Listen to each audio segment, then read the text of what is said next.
you cheat with a robot? That's today's topic.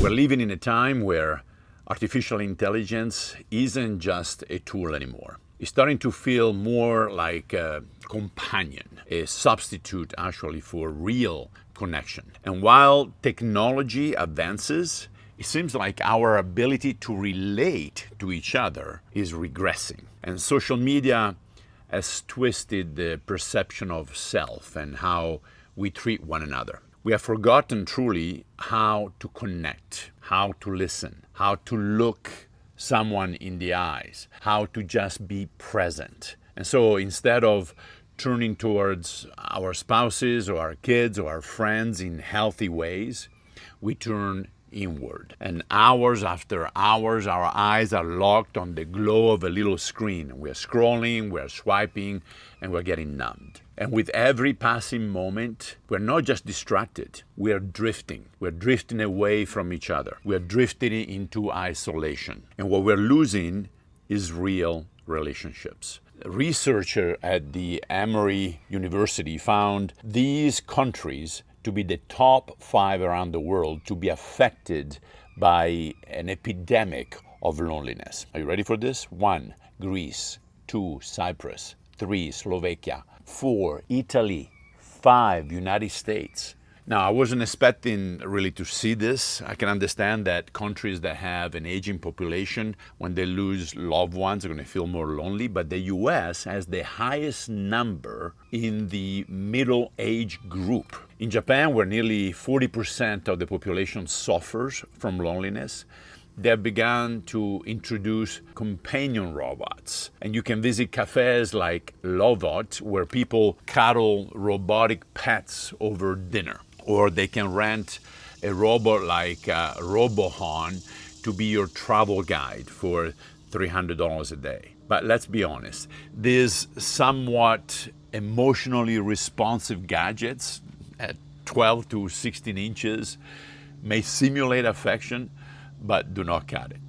And that's where Tesla is introducing humanoids like Optimus. Later this year, in 2025, we're going to see it commercialized. Or Unitree G1, that is made in China, is already on the market for $16,000. Or Neo Beta from 1X is also making humanoids that are capable of different tasks and also expressing some pseudo emotions. But there are companies out there that are creating more of a suitable companion, one that could be filling in some ways our voids. One of them is Realbotics that introduced Aria at an AI show here in Atlanta last month for that very purpose. Create robots and AI that are indistinguishable from humans in appearance and social interaction for the betterment of humankind.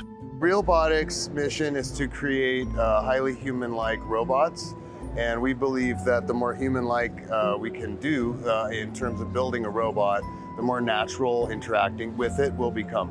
For us, anyway, it's the conversational aspect and the ability of our robots to express emotion that will bring those interactions to a more social level.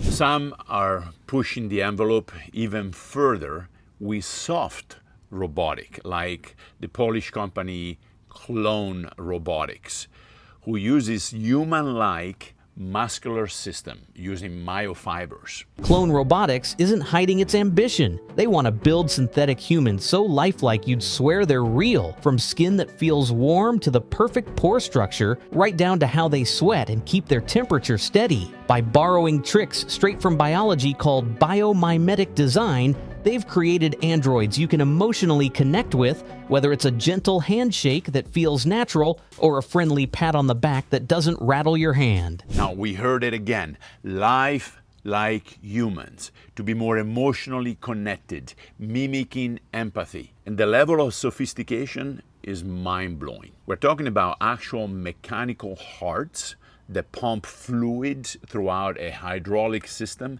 to simulate a smoother human-like movement. But not only that, the race towards AGI, or artificial general intelligence, which is the recreation of a human brain, is something that Sam Altman, the CEO of OpenAI, is after. He thinks that we are 3 years away from witnessing it.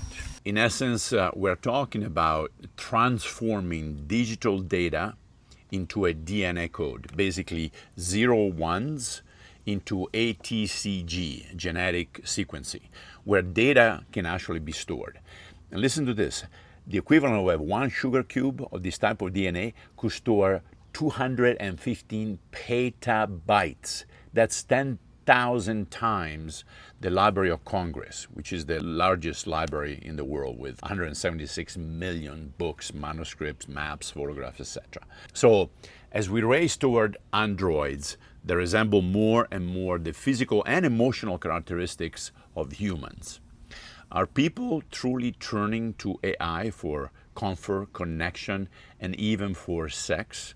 Yes, sex. Germany was the first to introduce brothel using sex dolls. And for $100 an hour, you can find companionship or exercise your fantasies without any attachment, without commitments, without anxiety, whatever.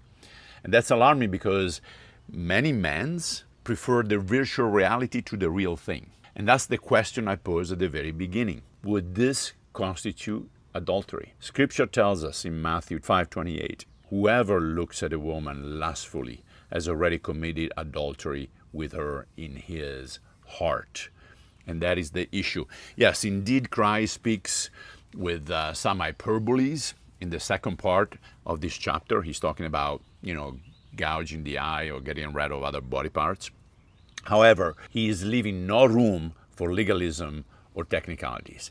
He is defining sin as something which begins in our minds and sinks into our hearts. In essence, the desire for adultery, even if it fails to succeed, is just as much of a sin as carrying it out. So yes, interacting sexually or emotionally with an AI can absolutely be a form of adultery. It replaces the real with the artificial. It treats love like a product, and it trains our hearts to desire control, not connection. So when we turn to machines to satisfy emotional or even sexual desires, we're not just interacting with tech. We're forming a false intimacy that is rooted in lust, not in love. Sex with a robot or emotional bonding with an AI voice or an avatar might seem safe after all, because there is no real person involved, right? But that's the danger. It disconnects desire